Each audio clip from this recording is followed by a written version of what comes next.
Welcome to Nephew and Uncle Basketball Banter. Uncle Dave, we've had some news that's developed, obviously, since our last show, so we'll jump right into it. We'll start with topic number one here. Malcolm Brogdon, former Virginia Cavalier, and I know that holds a special place in your heart, I think, some of these ACC guys, and now that your son also currently working for University of Virginia. Malcolm Brogdon calling it a career. Were you shocked when you heard the news of him retiring? I know I was, especially with the Knicks, because you have a chance to make a deep playoff run, possibly make it to a finals. But he cited that injuries, and he feels like he can't play at the level he currently has the length of his career. So, what say you with when it comes to Malcolm Brogdon now hanging it up? Yeah, you hope it's just nothing worse than that. You hope he did it for that kind of reason. You always fear that something else is going on, maybe in their life or something, and you always hope it's not that. But some guys are very prideful, and the minute they lose a step, they don't want to do it. There's been Right. guys that have done that in every sport, and it's been some guys that have hung on too long, and there've been guys that are really stubbornly prideful. You know, I give him credit. People don't realize how good a player he was. Rookie of the year and sixth man, I believe. So, how many guys in history have ever accomplished that? Not too many. Maybe Yeah. no, maybe none other. I think he might be the only guy to do that. So he's a very good player, very steady player. He would have been perfect for the Knicks. So I'm hoping that they pick up, Dinwiddie to replace him because Dinwiddie got released. So they do need a good backup point because they don't seem like Tyler Kolek they think is ready, even though I think he is. But I'm not there at practice every day, so I'll trust the Knicks coaches. But I was sad to see Malcolm Brogdon go. I really liked him as a player. A couple of stops along the way. I didn't think they used him the right way, but he has had the injury bug the last couple of years. He's never really played more than 65 games. So obviously, but he was a good, as I like to say in the old days, a combo guard where he could do a little bit of both. He could play some two if you wanted. It's not really his better position, but he was like a Joe Dumars type where he could do both if you wanted him to. So I really respect a guy like that. Obviously, not as known as Joe Dumars because Joe Dumars is on a two-time back-to-back championship team. But Malcolm Brogdon, no need to apologize for anybody for that career. Career, excellent player. Yeah, he was second. He was a 36 pick. He was second overall, second rounder. So I mean, the career that he had, I mean, for a second rounder, that's absolutely excellent what he did. Well, two-way player too, which is why I love him. I love the two-way players. That's why I mentioned Joe Dumars. He's another two-way player. I love the guys that give you at both ends of the floor. And I know that's not the sexy way, but those guys are always underrated. And Joe Dumars, we just mentioned, is underrated. Malcolm Brogdon is underrated. I got guys today like Klay Thompson are underrated. I So mean, for a second round pick to win Rookie of the Year too. I mean, yeah, absolutely incredible. And yeah, I can't think of another instance where that's happened there. So I mean, yeah. that's I pretty mean, amazing. I'm hoping that, like I said, I'm hoping they pick up Dinwiddie because I was really looking forward to the Knicks getting this guy. I thought that was a great get. But I give him credit for doing it before the season and not being one of those selfish guys who craps out on things. But I give him credit for that. So a lot of guys do wait too long and they hang on for the money. Obviously, this gentleman, probably with a Virginia education, could probably do something else for a living. Well, that's the thing. He's probably got some good options Yeah, post NBA career here. yeah. So he definitely always seemed like a heady player. I've read him right away. Thought of coaching. Also thought of that field is growing. The staffs are bigger than ever. The other thing is, you never know. He's, he can say, I'm sure he's got his business degree. He's well spoken. I mean, forget it. Who knows? I mean, either that or he just wanted to break. He's been, you played college basketball. You from the time you're like 4 till the time you stop, it's all you ever do. Right. You gotta, you come home from work and you got to get up 1,000 shots, and then Right. everybody says, "Oh, that's not work." Yeah, it's not work, but it's still a have to. Well, that's what he cited, the hunger, especially he feels like some guys, like you said, it's just enough's enough now. He's done what Yeah, he wanted to, and he's like, it's time for something else. I understand and respect that. yeah, and it's funny because some guys I know guys personally that played their whole life, and when they quit, they didn't pick up a ball for like 2 years. I Right. mean, there's guys that two guys that Lucas Woodhouse, I know didn't pick up a ball for a while, and Andy Orr, who was an All-American, played with Gordon at LVC. He didn't pick up a ball for a year and a half. Yeah. Just said, I'm out.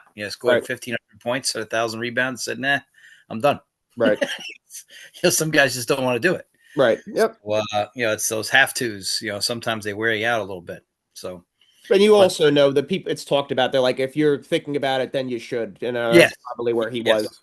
And yeah. like you That's why I said, was. between the hunger not being there, and probably the injuries are things like that take a toll. You're banged up, you're sore, you don't Sure. recover as quickly, so then your desire especially to play, especially if you feel like you can't play at the level you once were. So I get Sure. it. He's certainly an So, overachiever. There's no question about oh, I that. love him. He had a great career. Like I said, I can't say enough good things about him. He was part of that group that helped help fix Virginia for good with Tony Bennett there. Just heady players who were steady and could do multiple things, and you pieced them together, and he's a part of that crew. And so Virginia, Tony Bennett owes him a debt of gratitude. That's for sure. His senior year at Virginia, he averaged 18 points a game and he shot 46% from the field and 39 from three and 90 from the line. I mean, he had an incredible senior year. And Sure also, did. senior year, he was player of the year and defensive player of the year. And that's the first time that's done in ACC history to Yeah. win player of the year and defensive player of the year in the same season. So What year does he get out? 2016. Yeah. Okay. Yeah, that And he makes sense. finished, yeah, he was ninth all time leading scorer in Virginia, had 1,800 points. So obviously, as a Yeah. Virginia Cavalier, he's one of the best to ever suit up for the Hoos, that's for Yeah. sure. And he helped them turn that program around because Tony Bennett's 15 years is the best 15 years they ever had. So he turned that thing around. So because when they got there, Duke and Carolina just used the rest of the ACC as their whipping boy, and then he shows up and gets them in the mix. So really incredible run for Malcolm Brogdon. So definitely the typical Virginia player. A lot of their players right now doing pretty well in the pros, better than you'd expect because they played defense and they were held to a standard to play the right way. So that's why they're Jay Wright's players and Tony Bennett's players will overachieve a little bit in the pros because Right. They really fill coaches out and the roster. It's nice. Like Kyle Lowry is another guy yeah, that comes to mind, like you said, for absolutely. Villanova guy. Yeah, But yeah, it's crazy. He was NBA six man of the year a few years ago. Then you're done. yeah. He's probably got enough money, Right. and either that or like I said, you hope it's not something serious. You just hope it's a choice, and we wish him well. I think we'll hear from him again. I feel like a lot of the guys who are overachievers get into the coaching world and things of that nature, and that's the kind of guys you want in the coaching Oh world. yeah, Just you could work actually as an assistant or a player developer. There's certainly sure, opportunity and roles for him if he wants it out yeah, there. And he's the kind of guy you want doing that because he's certainly yeah, someone who's had to work for everything he's ever gotten. sure, One of those sure. guys. And Yeah, it's he funny. was he I was was a thinking twin. about it. Obviously, guys like Anthony Edwards and Shea Gilgeous-Alexander, those are the Yep, guys that, they have all the commercials and everybody talks about them. But these are really guys that fill out and make the NBA is players like this that help you sure, win. So sure. he had a 50-40-90 shooting season also in 2018, 2019. Yeah, it's rare. He really, really had a quite a career. So certainly nothing to feel ashamed about on his end. No, He was absolutely no, fantastic. So Malcolm no, no. Brogdon, former Virginia Cavalier, Celtic, Pacer, Buck, Wizard, and Trailblazer for a year. So he's certainly Sure. a great journeyman, I would say, to end it there. But Malcolm Yeah, Brogdon calling it a career. yeah. Move on to our next topic, Uncle Dave. Russell Westbrook being picked up by the Sacramento Kings, and I have to tell you, I was a little disappointed that he wound up getting picked up by the Kings.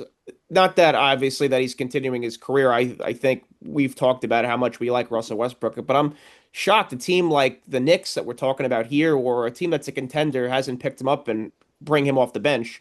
The Kings obviously I think will be a competitive team this year, but they're certainly I think outside of like that top 10 range, which means if you're Oh, the outside, West is you're rough. not winning a championship if you're outside of that top 10 power ranking in the NBA. Yeah, the West is rough. I mean, they're going to be down there struggling with Utah, and I think that both of these teams could surprise you, but they could also both have a long season too. So it's one of those situations where I look at them and the Utah Jazz as the teams that, well, I'll be rooting for both of them. I feel like there's some hope there, but at the same time, I don't know. There's some holes there. Like Sabonis, as good a player as he is it's not really a formula for winning to have that size be your center. And I know he puts up numbers and all, which is all the world seems to care about, but it's just not a winning fit when that's your post player. It's not going to work. Right. Yeah, I mean, obviously DeMar DeRozan, good Yep. player. You have Dennis Schroeder on the team. You have Yep. Keegan Murray. You Yep. certainly have some nice players and pieces on here, and Zach LaVine is still on the team as well. Malik Yep. Monk, but you're not going to be better than the Clippers or the Lakers or the Right. Spurs. So I think Russell Westbrook, it's just this is him just wanting to have a roster spot here, and he'll certainly contribute, I think. But it kind Yeah. of was disappointing to see him not on a team that I think is going to be in the postseason, honestly. Yeah. I was hoping that the Pacers would take him up on a rental. Right. When Halliburton goes down. Or like you said, the Knicks need backup point guard. yeah, or even the Celtics or the Knicks, because I feel Yeah. like there's some room there for him to play. And I tell you, Miami's roster, he could definitely fit in there Yeah, too. But that as well. Yeah, the Heat as well. Yeah. but You it's know how these things go though. Maybe at the near the trade deadline, if he's playing really well, a team eyeballs him and picks him up that I way. hope so. Yeah, I know he's been the bane of many jokes, and if you ever saw him take a night off, just let me know. Right. I never saw him take a night off. Yeah, I think obviously I hope that he'll have a good year. I think he certainly wherever he's at, I think he'll do his thing. He'll certainly be a spark plug. I see him having a role that he had when he was on the Nuggets here. He's going to obviously provide you some professionalism and leadership, and he's going to do his have a solid season, I think. But certainly for selfish reasons on my end, I was hoping that he'd be on a team that was more towards the top of the NBA rankings. But obviously, it's still nice to see him continuing his NBA career, though. I mean, for a First while, ballot Hall of Famer. yeah, he will be when he retires, that's for sure. First So, ballot Hall of Famer.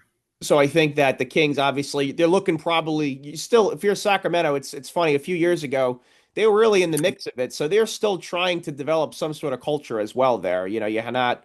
You're a team that had some success recently, but before that, I mean, the Kings, they were relevant since the Mike Bibby and Chris Webber days. So it was like Yeah, a decade there of just totally inept. I will say this, an underrated fan base too. People talk about Arco Arena back in the day. That building used to get crazy when you had, you know, underrated owners too. yeah, and Vlade Divac is part of that, the front office there and everything. So I think it's something that I hope that they have a good year because I think that the fans deserve it certainly, and the whole the beam thing and everything I think is kind of cool and unique. So I definitely hope that I think they extended Murray today off his they rookie did deal. they signed him to a contract extension, yeah, Yeah, off his it was rookie good. deal. Yeah. Yeah, some of the rookie deals are up 2 years. Ben Caro got his, obviously, he over the summer. Murray got his. So some other rookie deals that were wrapped up this week and since the summer also. But I think it's the ninth guy in the offseason that had his rookie deal extended. So that's nice to see because I like both Murrays. Yeah, I think that I'm looking at the West. I think they'll definitely be better than the Blazers, the Jazz, the Suns. I think they'll be better than those teams right there. But the West, like you said, is just so damn deep. I mean, the Timberwolves, the Thunder, the Nuggets, the Lakers, the Clippers, the Warriors, the Pelicans, the Grizzlies, the Rockets, the Spurs, the Mavericks. I think all of those teams I think are relevant. I mean, you only have three or four teams that are just going to be at the bottom, and the rest I think are going to be extremely competitive. So the West is just extremely deep this season. I mean, it's going to be insane, I think. I think the only hope for a team like the Kings or the Jazz, well, the Jazz have so much youth. There is some talent there. But the Kings, you have to hope that you get a creative coach who plays that style where you get Right. you get the total to be better than the sum of Right, because they do have enough experience and veterans on that team where I think they can have a decent season. yes. And I also think that you get a creative coach in there, maybe something works out, and you go from there, and you hope for the best. That's what I believe anyway. Well, Doug Christie's the coach for the Kings. He obviously, as a former NBA player and a former King, I think he has a good pulse of what to do there. So I think that he'll be good for them. He was a tough player too. People forget Doug Christie. He was a tough SOB. So I like him as the coach there. So we'll see what happens. And hopefully they don't self sabotage. I was a little concerned about that move down the stretch of the season, where last couple of years they've just purposely made their team worse towards the end of the season. And then the coach pays, and it's just I know you can't fire the players, but you can't blame the coach if you can dismantle the team and leave them with a naked cupboard down the stretch of the season. So, what are you gonna do? Well, certainly on this program, keep our eye on the Sacramento Kings, especially Russell Westbrook, one of our favorite players on the Kings. So we'll keep an eye on what they do for this 25-26 season here. Sure. Moving on to the next topical, Dave. Erik Spoelstra named the men's national team head coach for USA Basketball, and this is a great fit, I think. He's been part of the program. He's a younger coach, so I really like this move going forward for USA Basketball. He certainly, I think, has the respect of the younger players. He's young enough, but has enough seasoning where I think it's just the right blend right there. So, what do you think of him being the head face now for USA Basketball? I think it's great because he doesn't play politics because he has never been forced to because he has Riley behind him. I'm hoping Jerry Colangelo and the boys behind him still allow him to be who he is and not play politics with players and egos and stuff like that. He's always been, I feel like, better because he had that backing. I've always said to you, on this program that some guys are allowed to coach more than others, and he's been allowed. So to me, that makes a big deal that you're allowed to be coached, that he's allowed to coach his players hard because he had the GM behind him. So I'm hoping that USA basketball is behind him because it doesn't work being Spoelstra if you're not allowed to hold guys accountable. And he likes to hold guys accountable. So I'm happy with the pick. There's a lot of good young coaches out there right now. Could have picked him. Actually, by the way, he's also chosen as the best coach in the NBA by the poll recently. They did the poll about the best coach in the NBA, and he was ranked the best coach by I guess media and players. I think Udoka for me. I'd still like to see him in there. I'd really like to see. He's in that top 5 list. Where you want to Yeah, put him is up to you, but he's yeah. certainly in there, no question. And I'd really love to see the Pistons coach in there. I thought he's one of Rick the best coaches Carlisle. in the league. Rick Carlisle. I think that they're some of the best coaches in the league. Obviously, Kenny Atkinson. There's so many great coaches. All Yeah, good coaches. Coach Obviously. Daganol on the Thunder. He's proven. Yes, they're all good coaches, and the Sixers coach is excellent coach. I mean, there's so many out there, and I really like Mike Brown. So I mean, I'm just happy about. I think he's also uniquely qualified because he had to deal with the Miami Heat Big Three Yeah, he's dealt with egos. insanity with Chris Bosh and LeBron and Dwayne Wade. I mean, that year, especially that first year, I really felt bad for him because if they lost, automatically it was going right to him as the reason Sure. why he didn't win. Well, and supposedly they tried to get him out of there. LeBron wanted him out, and Yeah, Pat Riley said no. right. So, the bottom line is that wasn't happening. So that's why I always say he's allowed to coach, and that's a great thing. I'm just hoping that they get him a little bit more talent right now. I'm a little down on the roster moves of the Heat these days, so I'm not Well, really it's happy. bad timing, I think, like you said, because I think we've, as a country, have decreased a little bit in our level, and the rest of the world has increased. So he's certainly going to have a challenge more than any other Oh Team God, yeah, USA coach moving yeah, forward. yeah. And plus, Curry, Durant, and LeBron are on the longer side. Obviously, I mean, I think Curry and Durant could still help, but if you really want to be honest, you got to curtail LeBron's involvement and impact on that team. If you want to have him there, but he shouldn't be running that team. So he's not that same guy right now. He's still got putting up numbers and all, but we, like you said, we're not the best. The good news is we're the deepest of the countries. I just don't think we have the top players Yeah, anymore. guys, I mean, look, let's be honest. The next time you're going to be competing, really, it's going to be guys like Anthony Edwards, Cooper Flagg, Anthony Yeah, Davis. Those are the guys that are going to be the faces of the whole thing. yeah, and you'd like So to see that, and so it was good to see that the players and the media voted him best coach, though, because he's definitely up there. Like I he said, knows how to put a team together, though, and culture-wise, I think he's been absolutely incredible. The Heat culture thing, I think, is no joke. You look at post LeBron, Dwayne Wade era. He certainly had a lot of success still. I mean, he got to the sure, finals the year with the bubble. I mean, that yeah, was an overachieving team right there, and he got to the finals a few years ago against the Nuggets. I mean, so he's certainly proven that he's an excellent NBA coach post yeah, LeBron D Wade era. yeah. Unfortunately, the Heat are only predicted to win 37 and a half games this year on the over/under in a very weird East because of injuries. And so they signed Jovic today to a 4-year, $60 million deal. And, of all the guys on the rookie deal, I think he's proved it the least. And they signed this guy to a 60 million 4 year. And I know they have to kind of do it. They're squeezed, but Jovic's good, but he ain't that good. So he hasn't done a lot yet. So, You gotta hope you but can attract like Antetokounmpo in free agency. You know, sure. to try to have a big splash in the next few years because, like you said, the roster the way it is right now, it's a 500 team, I think, at best. Yeah, at best. And that's saying a lot if they made 500 because they just don't have that much talent. They don't have a lot of depth, and Bam's going to get frustrated. Yeah, and Hero's, a good player, but still he needs some help. They still haven't solved the point guard issues. It's the draft has not been that kind recently. I mean, so it's they've been stuck in that purgatory where they get in that 6 or 7 seed, they overachieve, but now you're stuck in that draft purgatory. Yeah, yeah. It's just gotta hope you can attract a big free agent when that comes up. I think in the next Sure. season or two. That's what you gotta hope Well, for. Miami certainly could do it. Miami Oh is the yeah, place. absolutely. You certainly got the living conditions and the lifestyle out there. There's Oh, no God, doubt. yeah. Yeah, no doubt. Let's move on. We're going to get into our top 25 in the college basketball rankings. Number 25, we have North Carolina. Overrated. This team is totally different than last year. And I said this when Hubert was going to the Final Four. I said he was an overrated coach. I like Hubert personally. I think they did the right thing by giving him a shot. but they are not that good. I mean, the ACC is a lot better this year. Carolina's going to find that out, and they don't have Davis to bail them out, and that's going to be a big difference for them. They'll probably tournament because the ACC is deeper this year. I think they're a top 68 team. Obviously, their schedule's tough, but they better produce because I tell you, Hubert's on the hot seat more than anybody realizes. So I mean, like you're not allowed to be 22-10 at Carolina or Kentucky. It's just not enough. Well, So we talked about it throughout the program last year that Hubert Davis was kind of on the hot seat, I think, all season. So, I mean, certainly this year they gave him the contract extension, but you know how that goes, though. oh yeah, they don't care. They'll That's ball you just right out. that's just to kind of quelch the whole thing of are you our guy? You're not on a lame duck, year. So if you have a season like last year, I mean, his ass might be canned.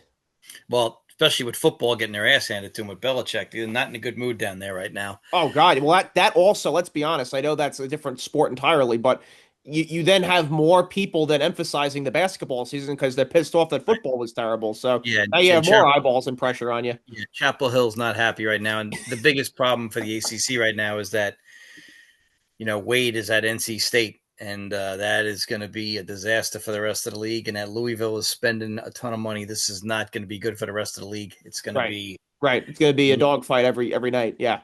SMU is spending a ton of money. It is going to be. There's probably 6 or 7 tournament teams in that league this year that are definitely going to get in. There probably really would have been 8 or 9, but of course the ACC has a lot of hate against it because we've been kicking everybody's ass for years, so that'll go against them. But at the same time, Carolina should not be top 25. And I just want to say these rankings are absolutely dog shit.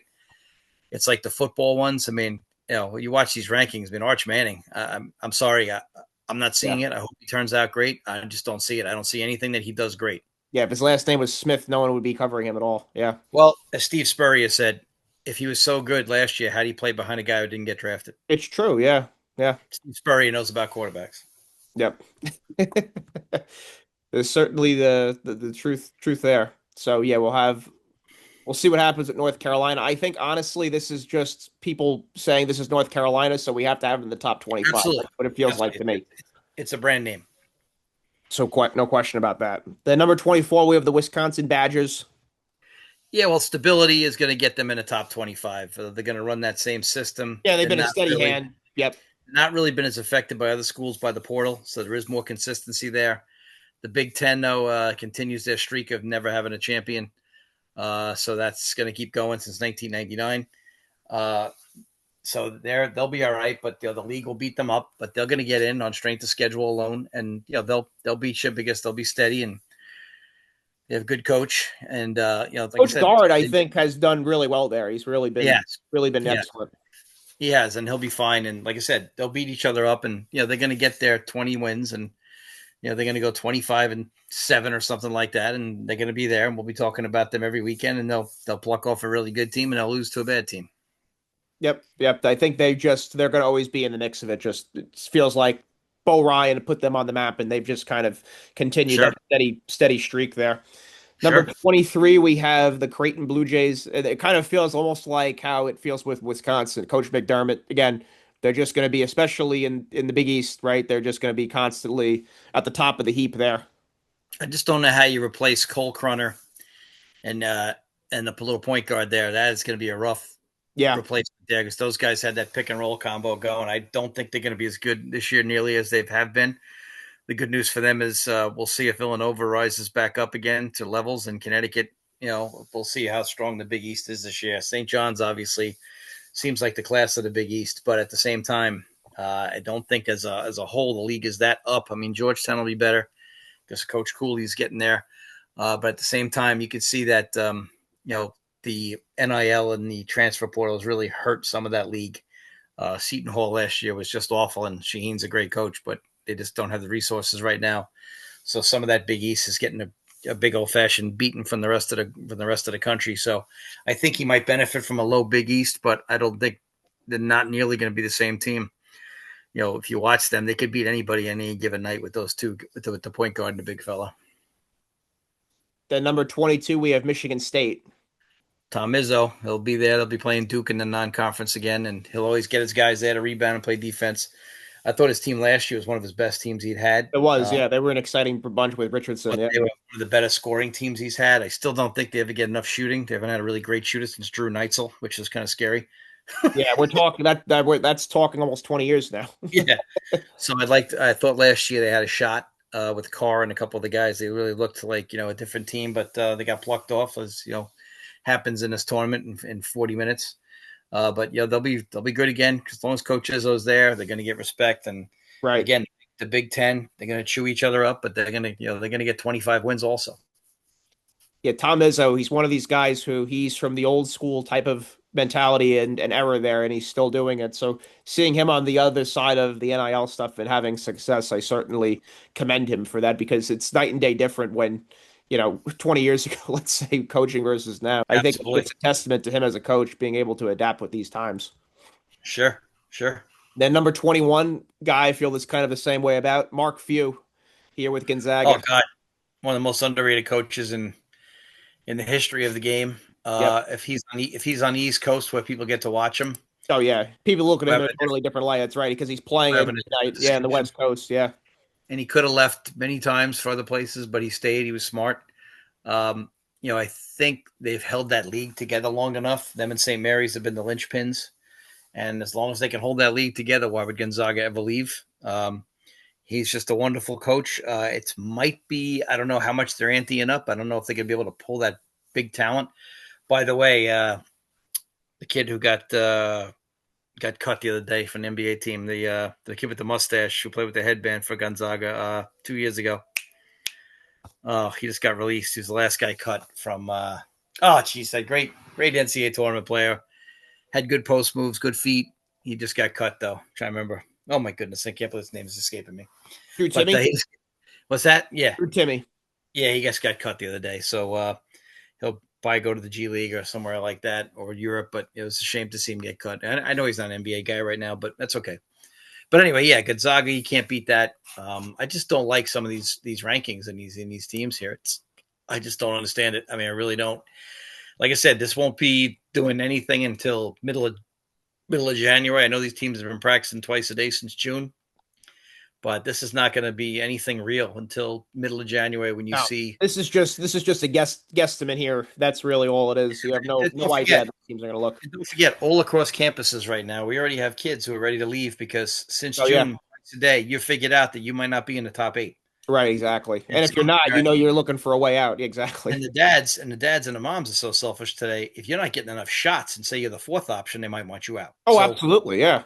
right We now, had guys who are player of the years in conferences saying they want out. I mean, it's just no one yeah. is safe So it's now. nobody's safe, and the parents are twice as crazy as ever.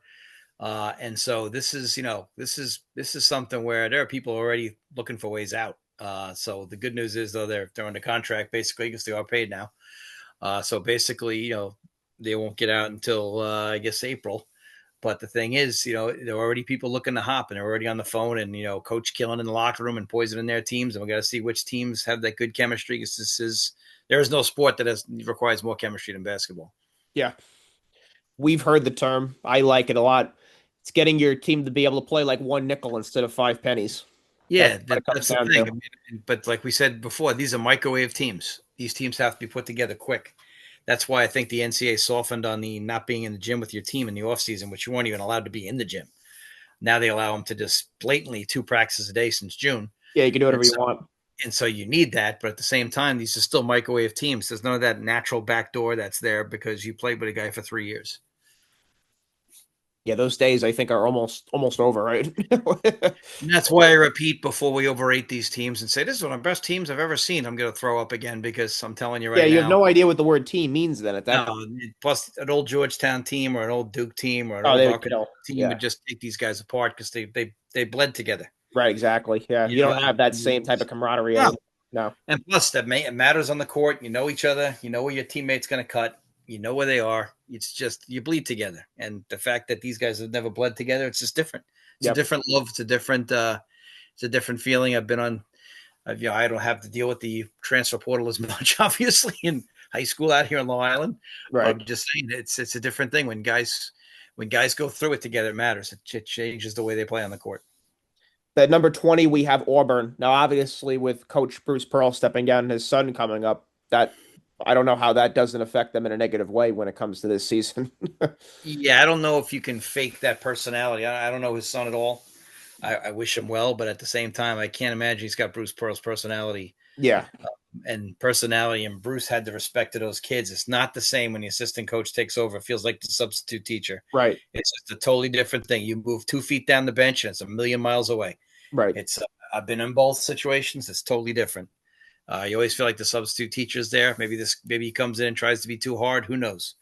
I'm sure they're talented enough and their best player decided to stay, which is a good thing. But at the same time, I just think there's got to be some drop off.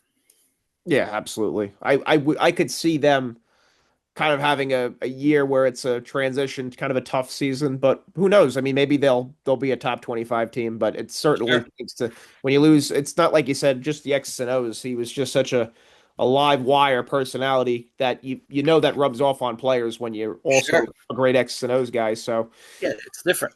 we'll see what happens with Stephen Pearl. Obviously, it's a tough situation. I think to your father's one of the best coaches ever, and now Yeah. you have to take over here. So Sure. obviously, and you know how you talked about it when we on our last show talked about him retiring.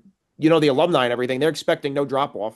they're, No, they're yeah, they don't. expecting No. to be how it's been the last 8 years under Bruce Pearl. So Yeah, and that's the alumni right now are already looking for a way out. So right, they already got their bags packed and they're ready for like 5 candidates. So right now they're thinking to themselves, can we get Sean Miller out of there one more time? right, right, Can we right. get can we go get Sean Miller? He's kind of a guy that hops around. Can we go get, should we grab Greg Marshall out of there? He's still sitting over there on the side. I can't believe he's been out this long. He's one of the best Yep, coaches in the country. I don't care if he pushed a kid or not in the parking lot who was being a wise ass, tough shit. This is the world we're living in. You want to win games? Put Greg Marshall in there. right. Bottom line is, they got their list of candidates, I'm sure, and Rick Pitino's son Richard has done a decent job, and he'll be a candidate for a better job soon as well. Yeah, he certainly will because he's been separated enough from his father to prove that he's a good coach on his own Sure, right. yes, he is. He did a great job last year. At 19, we have Kansas. Kansas will always be good as long as they have Norm Roberts doing the recruiting and Bill Self doing the coaching.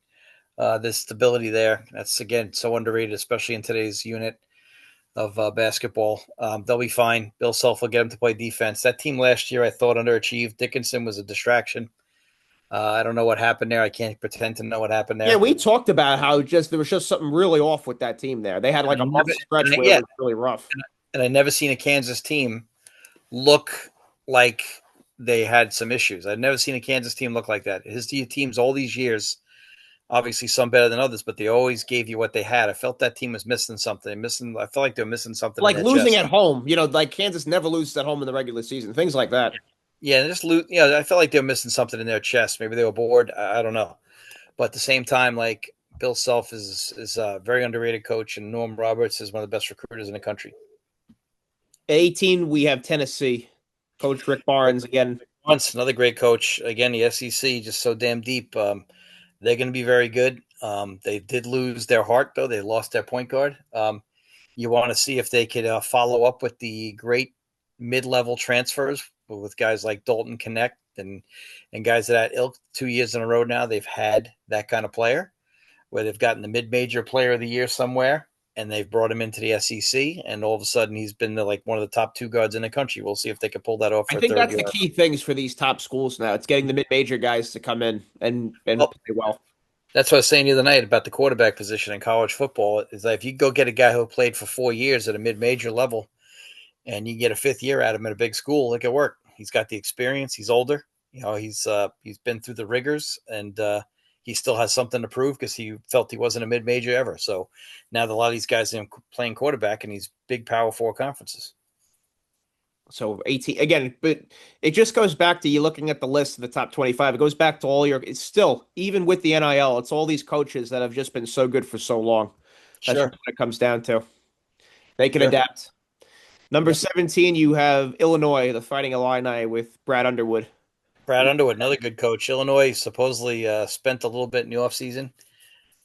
So the thing is, Brad had a good team last year. They just got banged up a little bit late. Uh, I thought they, were better than that. But again, sometimes you get these little wrinkles in these seasons, and things can go off the rails. They got the crap kicked out of them by Duke at the Garden. I don't think that helped. I'm sure they'll think about that again. But And that was a brutal game, right?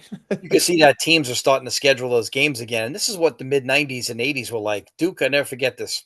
In 1986, Duke plays NC State on a Saturday and plays Notre Dame with David Rivers, who was a stud, on a Sunday. But who does that back today? No Yeah. one's ever going back to back. Yeah, So we have two brutal games like that in a row. yeah, Yeah. and this is Duke. So I mean, like this is Duke and Notre Dame. So and in that game, you have like 7 pros on the floor between NC State and Duke, and then you have them playing David Rivers, who's a pro for the Lakers the next day. And so but you see a lot of these teams non-league are scheduling games in February now, which is a great idea.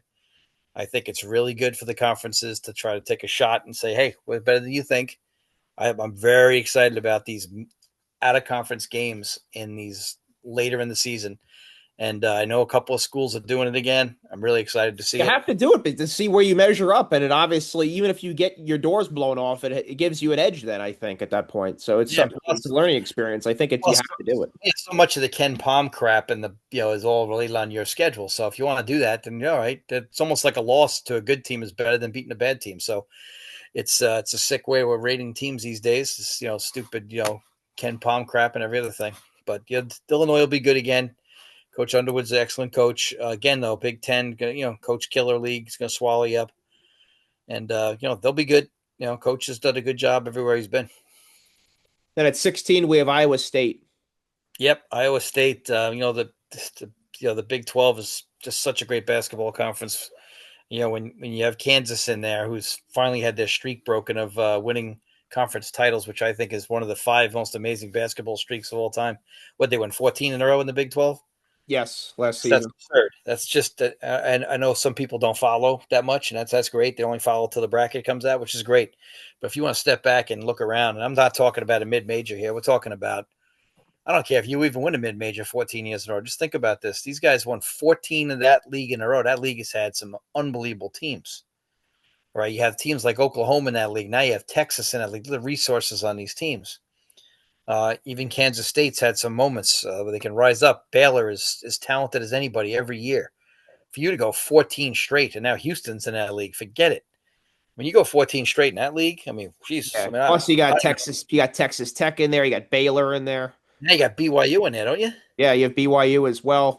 BYU's been one of the best teams PC, in the country this year. TCU is in there. It's a Yeah, brutal conference. yeah, it's just it's again, it's a basketball coach's nightmare. There's no sleep in that conference. Yeah, they won seven. They were 13-7 last year in the Big 12, which is pretty damn good. Oh yeah, yeah, they're gonna be tough. So I think that again, I think Coach TJ Otzelberg was again, he's an excellent fit there as well. There is. Certainly, I think a team that's an under the radar, really excellent team. Sure. Getting their love here, number 16. They were ranked number 17 by the end of the year last year. Yeah. Yep. Iowa State. Number 15, Alabama. And they're Yeah, a fun Alabama, bunch. good. Alabama, a little bit too much into the math.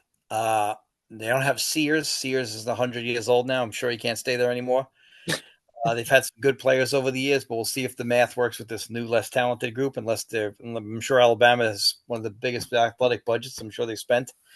But did they spend as much on basketball as football? Definitely not. But at the same time, did they spend enough? We're going to find out. So Alabama, Coach Oates done a great job. 10 years Is ago, this is this a team, Uncle Dave? You think that just no matter what, they're going to play the yeah. high octane, fast style, and yeah, shooting threes and transition? Well, I think that's it's funny if you look at what Alabama does. There's mathematical formulas behind it, and there is a study done.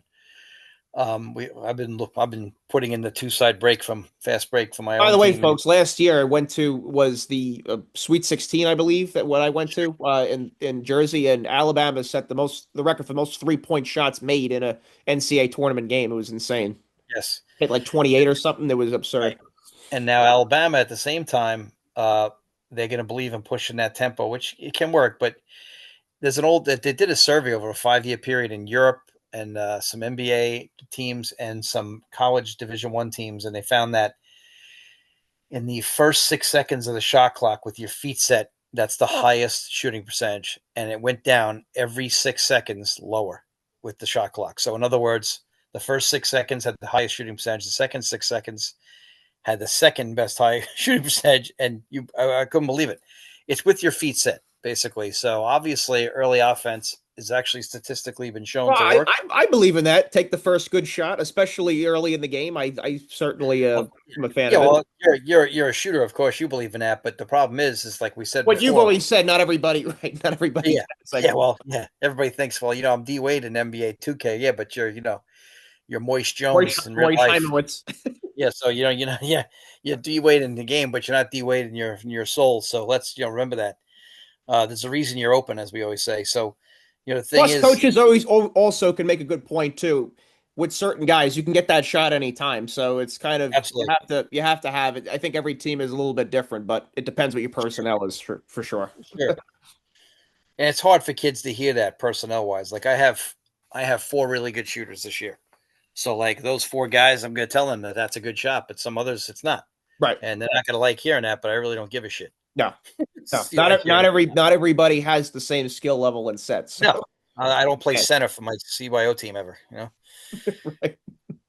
But Coach Oates is a good coach. Only 10 years ago, he was coaching basically high school in Buffalo, I New will York. say this, Coach Oates in Alabama, they're always fun to watch. They've been a very fun team to Well, watch. that's why you do it. The bad news is when you play that style is No, you could win any game or lose any game, right? right. And that's the problem. It's kind of a gimmick. It's a gimmick, but at the same time, it could blow anybody off the floor. But at the same time, you're going to give a team that's inferior some nights a chance to hang Right. And because look at you're when going to they go played three. Duke last year, Uncle Dave. That shit was locked up. Yeah, you're going to be 3 for 20 one night against somebody bad, and that's the problem. Yeah. Yeah. Are you going to be patient enough and mature enough to then get paint touches when it's not going from three? Right. Right. That's the whole thing, right? What you Yeah, say with that philosophy. Yeah. absolutely. You don't when you're all in on that, you really don't have then a changeup. You don't have a second pitch, and No, you don't. that's where it could get basically Coach Oates in Alabama. It's just more of the same. It's like, all right, we just got to go harder and push more. It's not, Yeah, you try can't, harder. exactly. It's like, exactly. It's like the run and shoot offense. You're either all in on that or you're not. There's no in Right, between. right. So It's a you gimmick. can't sit on the ball. So if you're in a It's a gimmick. situation where you're up 15 with 5 minutes left, for some teams, that game's over. For other teams, when you're playing that style, we have more possessions. Yeah, it could certainly let a team back in the game. And that's what's hard to make young players understand. Some days we want more possessions in a game. Some games, by depending on who we're playing, we want less Exactly. possessions. Right. Right. And you want to be honest about that, but people don't always understand that. No. Number 14, we have Arkansas. And with Coach Calipari, that's going to be really interesting to see his second year. That first year, obviously, he started the season, Uncle Dave, when he got the job. There was no players actively on the roster when he took the job. So that first year, I certainly give him a pass. It was the youngest team, I believe, in the SEC. It's a Sweet 16. Right. So, I mean, but that's the thing. At the end of the year, his team looked totally different. And obviously, it's a testament to Coach Calipari. So it's going Well, to be very Coach always plays fascinating to see what they defense. do in this second year here. Coach always gets his guys to play D. Now the thing is, does Arkansas have the same chops as the rest of the SEC money wise? I'm not sure about that. The rest of that league has a ton of money. I don't know if Fayetteville has that kind of money. I'm sure they ante up because their number one sport is basketball there. So I'm sure Cal is getting paid a pretty penny, and I'm sure they're doing okay. But I think that they're going to be good. Cal always gets his guys to play defense. They always have length, and if he could get a couple more shooters, they might not lose. But Uncle Dave, that conference again, though, you want to talk about brutal. You have Auburn, Florida, Alabama, Tennessee, Texas A&M, Ole Miss, Kentucky, Missouri, Mississippi State, Georgia. I mean, just absolutely a devastating type of conference right there. It's made for people Even to be teams, fired. and even teams that were at the bottom of the conference last year were still pretty damn good. Vanderbilt, Oklahoma, Texas have been pretty historically good programs. So it's Well, it's an insane conference, the and, SEC. and, and people, and I try to explain this to the kids in school and other places where I talk hoop with people, and go, school, what's the difference if you're in the middle of the league now, if you're in the middle of the league 20 years ago? I'll tell you what the difference is. There's 18 teams in a conference now. All right, so the original ACC, well, actually the second original ACC, had 9 teams forever in the ACC. So if you're in the middle of the conference there and you go in a 16-game schedule and you go 7-9, all right, yeah, but now you still have 15 other games. You get 10 other games you get to schedule at the way you want to schedule them. All right, so now you have these teams. There's 18 league games now, or 20 league games. If you're at the bottom of that conference, you're 6-14. You don't have enough non-leagues to recover, and Right. that's the difference now. These leagues are not only big, but they're coach killers. It's one thing to be in a great league with about 10 teams. you're getting 20 league games, or you're getting 15 league games. You're playing some teams twice and some teams once. This way is absurd because you're playing 20 to 18 league games, and there's no room for error. And if you do have a tough start or you have a tough week where you have an ankle or something, all of a sudden we're talking you're 7 or 8 games under, and your non-league schedule, you don't have as many non-league games because you're playing in such a big conference. Right. And this is a problem. And and that's the difference between 9-team ACC where you played 14 league games or 16 league games, and now you're playing 20 league games. And it's a big difference. And these teams there's 18 teams in the league, so now you're in the middle of the conference, an 18-team league. Now you got 8 of them ahead of you. And those conference games, Uncle David, feels like even when you play a strong team out of conference, it doesn't take as much of a pound of flesh as those conference games do. Those conference games, even if you're a team, we talk about it too with these rivalry games like North Carolina and Duke. Doesn't matter what the records are. Those games always seem to have just more on the line. They're more intense. It's just a harder type of game. So when you're playing more league games, even though we're in the new NIL era and players are switching around, it's still a conference game, though. It still means more to the fan base and to the alumni. So it's certainly when you add more of those games onto a schedule, it's going to have an impact. Yeah, and like I said, so like if you're in the middle of a conference with 9 teams, you only have 4 teams ahead of you. If Right. you're in the middle of a conference with 17 teams, you got 9 ahead of you. All right, so it's a big difference. Excuse me. God bless myself. Sorry about that. No problem. You have 4 teams ahead of you, or you have 9 teams ahead of you. You got 9 teams ahead of you. You're not making the dance. All right. So in the old days, you go 6-6 in the ACC or something. You go, all right, I'm in the top 5 in the ACC. Top 5, all right, 5 ACC teams are getting in. Now you're in the middle of an ACC with 18 teams or something like that. Now you're in the middle. You got 8 teams ahead of you. Now you're not getting 9 teams in all the time. It's just totally different. It's such a mathematical problem, and no one understands it. It's just the conferences are too big now. It's crazy. Right. Yeah. Yep. And we talked about it too last show, a couple shows ago, with Rick Pitino saying maybe you have the conferences bigger. It's just going to be totally bloated. Oh, Already can is. you imagine if they did that thing that he wants to do? I mean, that conference. The Big East right now is not too big, which is nice. Right. But like you go to like the ACC and the Big 12 right now, it is just an NCC. SEC. Yeah. It's insane. No, it's crazy. Like what are you supposed to do? So like again, I just don't. I'm sorry to repeat myself, but if you're in the middle of an 18-team conference, that's 8 teams ahead of you. Yeah. You're not. Then nobody looks at you the same way as if there's only 4 teams ahead of you. Right. Yeah. Then you Different. then you're potentially getting screwed out of a tournament bid as well. Then. Right.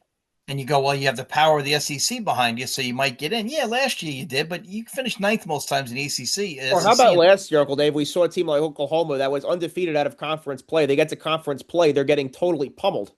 0-6. They were 13-0 and then lost 6 conference games to start the season. Yeah, they were 0-6 in the league. I mean, totally insane. Oh, so God. it's just a coach killer. I don't care who you are as a coach. There's you can have your heart ripped out a couple of times a season, but at the same time, it's those leagues are just they're not made for job stability. I'm telling you right now. No. As they say, I hope you rent and you don't buy. Yeah. Yeah. 13, we have Arizona. And Arizona last year made a pretty good tournament run, and they finished pretty strong last season. Yeah, I think Coach Tommy Lloyd. I thought that they were even better than they finished. I thought that they had a chance to win it all last year. I really liked their team. They gave Duke a good game too. I was at that regional semifinal in Jersey there. They were good. And I liked them this year again. I think Coach is one of the most underrated coaches in the country. His teams just win and win, but they're stuck out there playing that 9 or 10 o'clock game where a lot of people won't get a peek. Right. But it's worth it to stay up and check them out. They run good offense. They play. They're athletic. Something that they've accomplished so much and Arizona State just has not been able to accomplish. They're definitely the toast of the town, right? Arizona State is really right now an afterthought. Early struggles. Yeah. At number 12, we have UCLA with Coach Mick Cronin, and he went viral a couple times last year for calling out players and work ethic and things like that. So it's kind of humorous here and fun to see them number 12 here. So happy to see UCLA back in the mix. You're a lot younger than I am, but growing up, the Bruins uniform was something about greatness, and they haven't been that good since Coach Howland left, which they made a tremendous mistake letting him go. Yeah, it's been about 20 years since they've been really good. They had that final game against Florida, and ever since then, they really kind of have not been great since then. and I'd like to see them back in the mix. And Coach Cronin is one of my favorite coaches. He was excellent at Cincinnati, and Cincinnati's not been the same since he left. And He's I an always old say, timer coach too. He's been around for a while, Coach Cronin. yeah, and that's how I say to people all the time: just you want to judge a coach, see what was going on before they got there, when they were there, and after they And left. after they left, right? Yeah. Real simple. It's real simple. And if you look at whoever he's been, it's better while he's there. Number 11, we have Louisville. This team should be top 3 in the country. This is the best team in the ACC. This team is coach, although he's annoying as hell, he's one of the best coaches in the country. Coach Pat Kelsey. Yep, he's a former Winthrop coach. So go Winthrop Eagles, my old coaching alma mater. I mean, they were incredible last year. I thought they were extremely talented last year. Yeah, well, I couldn't believe the egg they laid versus Creighton. It was one of the worst games I've ever seen played in my life. Plus in the tournament, Uncle Dave, with Duke, with also Yep. who was that? Was it Knipple out at that time, right? Or Cooper Flagg was out and they still won. That's right. Yep. And Louisville's one of the best teams in the country. I think they're the best team in the ACC. They got to get over the hump of not thinking like Duke's the boss. But I really believe that this team is one of the best teams in the country. I think 11 is way too low. They're a very good team. They've spent a ton of money. I cannot believe NC State is not in this top 25, speaking of players. And like I said, for the rest of the ACC, it's not good news that Will Wade is back in the house because I'm telling you right now, it's going to be a bitch. I know you really like him. Yeah. Plus, they picked up Texas Tech's best player. I mean, this is not going to be pretty. The rest of the league, the rest of the league in about middle of December is going to turn around and go, right. Oh shit. Right. No shit. They're back now. Can we just rely on like an average team? Nope, not anymore. At number 10, we have Texas Tech. Yep, great coach. Love Coach McGasland. Yep. They lost their best player. He left, and that's the one thing I hate about it. Is I was looking forward to seeing him come back. I believe he's a lottery pick. But I was hoping that, I guess Texas Tech couldn't hit the up enough. So NC State's known to spend a lot of money. So, so they took them down there, and they're going to be tough. That's why I said I can't believe NC State's on this list. They're not doing their homework. There's so many underrated teams, and NC State's one of them, and Miami's another. So, it's same as BYU. BYU should be higher than 8 as I'm looking at this list. But, Louisville, Texas Tech, Texas Tech, they'll be good again. Again, league killer. Tough stuff. And Coach McCausland's a great coach. Just got to see how it works out with trying to replace that stud.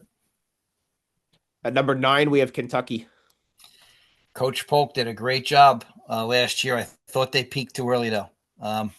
I think a lot of times these teams get out of the gate. We play remember last year that Florida and Kentucky game over in Kentucky was just an absolutely insane game. I mean, they were fun to watch last year too. Yeah, but they get out of the gate quick. They beat Cooper Flagg and Duke, and then we play in these giant arenas again in November, and everybody overreacts to these games. And Kentucky got out too good, I think, and sometimes that slows you down when you get out too good like that. I really do. I think it hurts you unless you're truly a great team, and I don't know how many great teams there are anymore because of all the stuff we're dealing with as far as, transferring and things of that nature.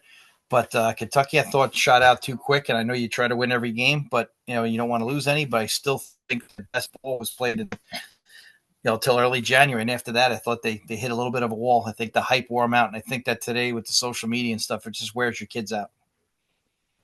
Yeah, you have that unique challenge at this point in time where you didn't, not even that long ago. Certainly in the last 10 years, it's just exploded.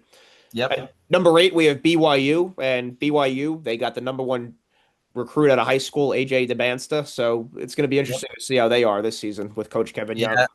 I think they're a little underrated. They're going to be really good. I know that league is going to hold them back. I think some of these rankings are just like incredibly off. I don't know how the hell Houston's number 2. They lost their whole freaking team. We've talked about the naked picture conspiracies, so I mean that could very well be in play here. Unbelievable. So, I just don't know how BYU could be this low. People forget they have the school. They were excellent last year too, BYU. They were in the tournament, yeah. But you know what happens, though? People don't do their homework. And so BYU, guys, is not a regular school. They have a church behind them with money. Right. And so in BYU, there's only 2 sports that matter out there. There's football, which was really great back in the days, in the 80s. And they're good now too. Yeah, they're good again. And now it's basketball, and they're going to spend on those 2 sports, and they got a church behind them spending. This is not those Mormons want to win. This is not a car dealership behind them. There's a whole religion behind them. They're going to Right. spend. Yep. And so BYU in this Like Notre climate, Dame. Notre Dame, they got plenty. yeah, like BYU now at this climate is going to be, they'll be heard from again forever now. It's not going to go away. And they're going to do a great job. BYU is going to be excellent. I mean, that certainly shows you, Uncle Dave, that what you're saying is certainly true because BYU get the number one recruit out of high school. When has that Never, ever happened? I mean, never, my God, never has happened. Obviously, we're in a different era right now because you would never see that before. no, never. The last time I saw the number one recruit go to a weirder place was Jeff Rulin going to Iona, and that was because of Jim Valvano. Right. I mean, Jeff Rulin, BYU, the way they had to kind of construct their teams before was like a guy like Jimmer Fredette, who turned out to be an excellent player, but was obviously under recruited, though. yes, He was was. not the Dukes and North Carolinas might have been giving him a look, but it wasn't like, we want you to Right. come here and build around you. So you had to kind of build your teams that way. But now to be getting the top guy out of high school, I mean, this is different times right here for BYU. It is, yeah. That's I said. They have a whole church behind them money wise. This is not your father's BYU team here. No, This is not a bunch of nice little skinny kids running around who can play a little basketball and shoot. This you is another. basically had to play like you were a better version of an Ivy League school. That's how they had to kind of win. Yeah, Now this it's is a totally different. Now you're getting the top stud that would have went to a Kentucky or a Michigan or a North Carolina. Now you're yeah. living the good life now. Yeah, this is not recruit Danny Ainge and get him to play two sports for you in Right, college. This is right, not the case. But right. this We're not be offering that. Yeah. no. This is going to be different. I guess you got to see how the phenom adjusts to the college game. I'm sure he'll get a lot of attention, and the Big 12 can play some defense, so it'll be interesting to see how he handles that. But Oh they're yeah. they're legit.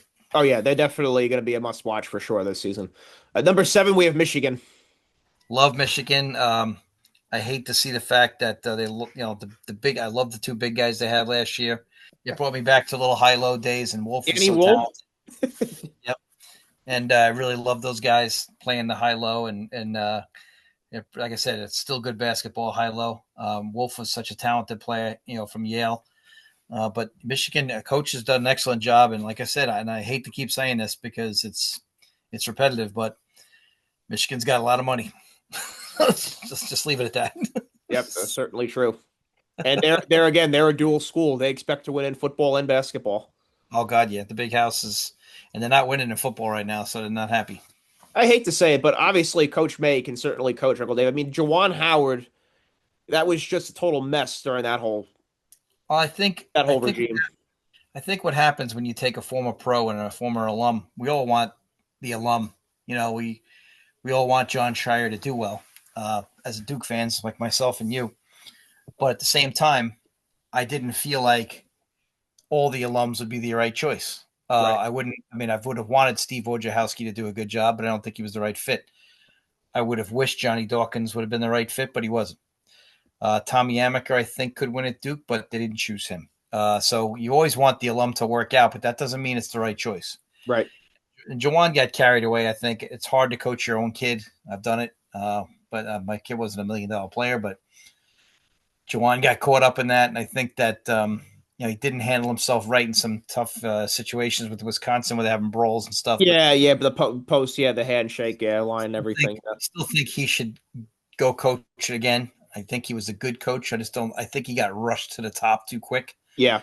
of coaching. And I know like you're a pro, and so you get it, and the kids respect that you're a pro. But it's a different world when you're coaching. So now you're running one of the top 10 to 15 resourced programs in the world, and you're expected to know how to Yeah, be like. if you're not winning close to 30 games, it's a failure, right? And I know they put Martelli on his bench, which I thought was a great idea, but still, you need time to grow before you take that job, and that's why the Shire thing is just crazy. How much success he's had already. Yeah. Uh, because I think they did the right handoff, and he sat next to the guy that coached him for all those years and learned for 9 or 10 years. They must have had that thing in the works for who knows how long they had that plan. It's probably 5 years at least they had that plan going. And slowly and slowly and slowly and slowly, he recruited all the players. And, all of a sudden, boom. I mean, it's, that's why it's amazing that he could pull that off, because I just don't envy following these guys Oh yeah. that are legends and stuff. So that's tough sledding. But I'm really excited for Michigan this year. I'm excited for Duke, and St. John's is ranked too low. Also, should be better than 5. Well, we'll transition Uncle Dave to the next school. Obviously, the school we root for. Make no bones about it. Number 6, we have Duke. Yeah, I'm so bitter still about how the last season ended. Oh, Houston game. Oh my God, yeah, that's leaving a Can't permanent scar. That one, I'm telling you. that's a national championship because the Duke never loses to one Yeah, guy. I think Duke So beats Florida if they win that game. Yeah, yep. And bad news is that no matter how good a start you get, you're never going to be as deep as that team last year. yeah. I That team, watched our pod recently from that game after it right happened, and me and you, I think there's steam coming out of our ears on this one. yeah, Up six but with 30 seconds with the ball. yeah, you're never going to have the same depth, and you never like a kid like Malawach. Nobody talks about him, but you're not going to have Malawach. You're not Yeah, going to have. yeah. Zion James. It's totally Yeah, good. Zion James is such a good player. Zion James is going to be a good NBA player, by the way. He's going to be fine. Yeah, Uh, Proctor. so, Yeah, so I just feel like I know they got some veterans coming back, and I'm rooting like hell for them. And I know it's Boozer's kid and all, but there's no Cooper Flag there. I've watched the Boozer kids; they're good. But at the same time, again, you have the dad who went there, so there's a lot of pressure there. So yes. make sure, And their dad was a damn good player. Yep, he's an NBA All Star many times. Yeah, So I'm a little nervous about that. But I'll be rooting hard. But the ACC this year, like you said, Jesus brutal. Christ, Yeah. Louisville and NC State are going to be a major league pain in the ass. There will be some bottom feeders though, who've I just I was thinking the other day. I feel so bad for BC. I mean, in football and basketball, they might have to get out of that conference. They're just getting their asses kicked. Yeah. And I love BC as a school. I grew up with BC being this great Catholic school power back in the day, and like not a power, but could upset you and get to the Ever second since Al weekend. Skinner, Uncle Dave, it's been an Yep, yep, abomination. He won. yep. He all But he they, did was win there, and he had to boot him out. yep. Well, they ran the flex, and they didn't like that, and Well, so now you're that, getting your ass kicked every night by yep, 25 in the conference. yeah, he realized that I had to hold the ball to win, and he did, and he won. And all he did was crucify him for it. So he All I'm wasn't he saying is wasn't he beat Clemson and North Carolina and Duke more than he should have. Let's just say that. So I yeah, mean, like that. exactly. He knew how to hold the ball. So yeah, I'm rooting hard for my Blue Devils, but like I said, I want to see it to believe it. I'm a little still a little bitter. Oh yeah, yeah. Well, I think it's certainly going to be one of those things, rightfully or Yeah. wrongly. Coach Shire, until he wins a championship, it's always going to be in Coach K's shadow. So it's Oh certainly God, yeah. it was like when Steve Young took over for Joe Montana. People recognized he was excellent, but until you won the Super Bowl, you were always just the guy who came after Joe. The So problem for Shire is he can win two and he'll still be three short. right, right. Well, Coach K's that's almost an impossible mountain to climb right there, It surpassing. is. It is. So that's why I commend him actually for taking that job because it's almost an impossible feat right there. Me too. But I will say the culture there is still there. You can tell Duke is still Duke. Oh And yeah. that was the one thing I think a lot of people were kind of the Duke haters were kind of salivating over. They thought that Duke was going to totally maybe drop off after Coach K. That's certainly not. Duke is still Well, one of the I best think programs in the country. I think, and this is a compliment to Coach K, not a criticism. As a big fan of his, who watched his whole career, when he came into Duke, your mom was just there. So I've been following Duke since he came in, and We're talking the I early 1980s, folks. I think he comes on as the nicest guy in the world, but I think he's very cutting behind the scenes, and so because he is very cutting and can be brutally honest, I think that he helped make the right choice. Well, my mother knew some of the players there. Behind closed doors, Coach K was closer to Bob Knight than he was to a Luke, choir boy. Let's just say that. yeah, and the big thing is, I think that he can cut you with a knife in a good way. I don't mean this in a bad way. This is the word the world that has to work. But he's a guy that I believe made the right choice, and he had to make some tough choices over some other players that he might have loved personally, maybe more than Shire, guys that like Johnny Dawkins is his first great player. But at the same time, I just think he probably knew Johnny's not the right fit, and that probably pained him to say that, but he had the balls to do it, and I'm sure he was consulted heavily. And Wojciechowski wasn't the right player, and I think he loved Wojo as much as anybody. Chris Collins, he loved as much as anybody. I'm sure he wasn't his first choice either. These are guys, and trust me, I watched every Duke game I could get my hand on since 1980. And this guy, he loved those guys. Those three guys especially. Leitner obviously doesn't coach, but those guys who coach, he loved some of those guys. And Tommy Amaker is one of the best point guards Duke's ever had. Obviously, he knew Bob Hurley was not the same coach. He struggled in Arizona State. So there was plenty of guys auditioning for the job. But I've always said John Shire was one of the smartest players Duke ever had. And I guess being on that bench with him for 10 years, I think as an assistant, give or take a few, you could see that it was the right fit, and it has been the right fit. Yeah, no doubt. They certainly Coach K got that one right with handing it off to John Shire. At Oh number yeah, five, we have St. John's. yeah. St. John's is going to be even a. I mean, the only thing I'm a little nervous about is they're missing Lewis this year. They're missing that guy who can just go get you a bucket. But St. John's probably has the best athlete in the country. 6'10", jumping through the roof. They had a couple of guys like in this. Drawing a blank on the freaking name right now, but St. John's is. He might They got actually be the. also Bryce Hopkins and Dylan Mitchell Yeah. transfers. So this is just going to be. Plus, his system just wears you out. The Garden will be rocking again. He is, I tell you, one of the best 2 or 3 coaches of all time in college in my book. He's won at 2 different schools. He's taken a bunch of different teams to the Final Four. This man is a freak. He never seems to get tired. He's still giving the individual workouts himself. That's insane. He's in his 70s. Trust me, as a person who's been coaching 35 years myself, the energy is the biggest fight you have as time goes by. The energy to make a correction, the energy to have the intensity, the energy to hold the kid accountable. That's the biggest challenge. And this freaking guy looks the same today, energy-wise, on the sideline, as he did in the late 1980s coaching at BU. Well, we played a couple of the Vice clips too that they did a documentary on him. It's insane. Like you said, he sounds and feels the same as he did 20 years ago. Same. Yeah. It's the same thing. It's ridiculous. Right. Yeah, his energy level is insane. Yeah. That's why I always marvel at him and Belichick, because they both have never lost their passion. Now Belichick's struggling, but they've never lost the love. And usually after a while, you could see it start to wane on you. These guys, no. Yeah, totally insane. Yeah. And when's the last time we saw St. John's at number 5 in the power rankings? I mean, St. John's before Coach Pitino got there, they had some decent years, but all in all, though, we're really struggling as a program, though. You know, they should be higher than UConn. UConn's getting Dan Hurley bump, but Dan Hurley, I mean, number 4 we have UConn. Yep. Yeah, they had a good recruiting class, but St. John's is better than UConn. I know Dan's won 2 of them, so he's getting the nod. I just don't know how UConn, Florida, and Houston are up there. I really don't. I really don't know how these 3 are in the top 5. I just don't see it. Florida will be good again, but they have the resources more than a Catholic church. Houston will be good, but they don't deserve to be 2, 3, and 4. St. John's is infinitely better than all 3 of those teams. And we don't really have a number 1. Purdue is a good team, but they're not a great team either. So there really isn't a number 1 in this country right now. And to be honest with you, I think the best team in the country, if I had to pick today, I'd go with either Louisville or St. John's. But we'll see early how that goes. And it's not going to mean anything till the middle of January. I just can't. I mean, Purdue's got the great point guard. I love him to death. But at the same time, Purdue is, they still got a lot to prove. Until you win the title, it's just the way it goes. Sorry. And, Houston, way overrated. Florida lost so much. It's ridiculous. And UConn, like I said, Danny Hurley is one of the best 5 coaches in the country in my book. But still, he's also so volatile that he has some issues sometimes during the season with himself, battling himself. And he's admitted that. If you didn't see the documentary on him, it's amazing.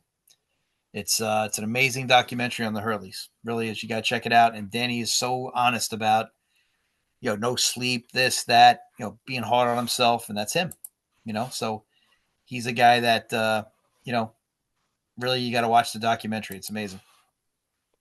Yeah, he's just so intense. He's just always wired and on. There's just never. You don't know if he can go for 40 years. He might not be able to. On the sideline, I mean, you could just tell. I mean, every play is just this guy is just so locked in and laser focused. But people forget that this guy was the younger brother of Bob Hurley. Yeah, that's hard. Yeah, that was hard. I was there when that happened. That's not easy. Yeah, plus your father's one of the best coaches ever. High school coach, but still one of the best. I was there when this was going on. I was watching Bob Hurley play them in the Sweet 16. I was watching it. Yeah, it was too much. And then the next day they're playing Kentucky and they're winning the Leitner game. It's just like those were the times I grew up in watching these guys. Like it was tough for Dan Hurley. It was tough. Yeah, it was tough being him. It was tough. It wasn't fair to him. And it wasn't anybody's fault, but it's just the way he's proven to be an excellent coach, though. There's no question. He's won everywhere he's been. Coaching his brother, yeah, much better coach than he won at the high school level. He won at Wagner. He's won everywhere he's been. Buffalo, he was excellent at. He's one of the best coaches I've ever seen. But I'm just saying, I don't know if he could last 40 years. He might be too hard on himself. I root for them. You know me, I hate fucking UConn with a passion, but I like Dan Hurley. Right. I will say this: UConn certainly has added more haters because of Dan Hurley. There's some people who just love to hate on on UConn in general, but now with Dan Hurley, there's that extra factor as well. I think the coaches like Dan Hurley. I think the fans, you're right, that gives them something to pick on. But Because I think, some of the times he's going into the tunnel and he's going back and forth with the fans in this, which I love, by the way. I think that's great for the game. I that's love it. why I love him. That's why I love He's him. a shit He's telling it talker. like it is. Hmm. Hey, I got 2 rings. What do you got? Right. You're watching me. Let's remember that. Yeah, you're here to see me tonight. Florida's going to be good, but it has lost so much. I mean, good God. I You don't know know what how though, that's. Coach Golden, though you're playing with house money, you're still coming off that high of last year with winning the But championships. that's my point. That's why what UConn did was so impressive. It's so hard to keep that same energy because your kids come in and they think they're satisfied. Don't forget, with the turnover you get today, these guys who came in there and think they're national champs, most of them aren't even there anymore. Yeah. So what have you accomplished? You're just wearing the right uniform. It's like when some of my buddies coached at St. Mary's in Manhasset. They said some of these kids think they're St. Mary's players, but they just walked in the door. They're not St. Mary's players. They're just wearing the St. Mary's jersey. There's Right. a big difference. And so when that program went from top 5 in America to like a regular program, those kids didn't understand what They still think they're that, right? Exactly. Yeah. you're not. You're not that. Well, in the So Last Dance documentary, Michael Jordan said guys who used to come in after they won their first 3 championships, he's like, you guys had nothing to do with that. yeah, yeah, and they You got to have to be prove yourself now. Yeah. and they have to be reminded. They're just not. They're just not that good. But what are you gonna do? Drives you But crazy. Florida, they were able to pick up Boogie Flan from the transfer portal. Yes, yes, great stuff. Boogie Flan is a great pickup. I can't believe he left. I mean, he was We've he was talked about it. We've had now guys transfer that were excellent players at previous programs, and you could tell they were, they were getting shots and minutes, but still, you have guys leaving though, so it makes you wonder what the hell is going on in the thought process here of some of these guys. yeah. I agree. I mean, I don't know what the hell these guys are thinking, but I guess Maybe a maybe bigger some. bag. I have no idea. Oh, he definitely got a bigger bag than Arkansas. Yeah, yeah, That's you got probably that right. why. Florida's got more money than Arkansas. Yeah, there's no doubt. Yep. But why is Houston number 2? What is that? Yeah, I don't know with them there. Yeah, that's interesting right I mean, there. think about how many losses you're going to get being in the Big 12. Well, You're yeah, going to get that yeah. I mean, yeah, they'll play defense. Calvin Sampson's a great interview. He's a tough son of a bitch. He's a great coach. But at the same time, he's still got to have the horses. And I know they're going to go get men, but that team he had last year and the year before. it was a veteran team. Yeah, But not only that, there were guys who played together. right. Again, we talk about this all the time. Like, how many of these guys play together? Well, we talked about it last year that they had 4 out of 5 starters returning from the previous season. This year, you don't have that. Now you don't have that, and you can't replace that. And I know the rest of the country doesn't have it either. So maybe that's why a team like this I is would ranked. certainly put them in the top 25, but Absolutely. not number two though. Absolutely. But again, what does that mean? Like, I swear to God, I don't think we really have a number 1 team in the country. Now, I know No. someone has to be that mantelpiece, but and even last year we talked about this. UConn was ranked too high too early, and they went out to I think Hawaii and got their ass kicked. And I wasn't shocked by people go, they're 0-3. I go, what'd you expect? Yeah. They won 2 championships in a row. They're drained. They have a whole new bunch Here of with guys. some of these rankings, they're just inheriting where the season finished at the end of last season. It's like a bad news. It's like a bad Newsday preseason article. Like they're Yeah. ranking teams from the 1980s till today because they were good in the 80s. Well, this is Right. 40 years later, guy. Right. Right. It's like do some freaking homework. Just don't pencil in the same crap. Coach Baker hasn't been playing for North Babs in many years. Right. It's the 90s. John Schmidt doesn't play for St. Anthony's anymore. Well, we'll wrap it up there, Uncle Dave. Yes, And sir. NBA season kicks off tomorrow, so we have college coming up here in the next few weeks. So we have plenty of basketball to look forward to. So exciting time for us, no question. Oh, yeah. It's a great time of year. Best time of year there is. All right, folks, live long and prosper. May the force be with you.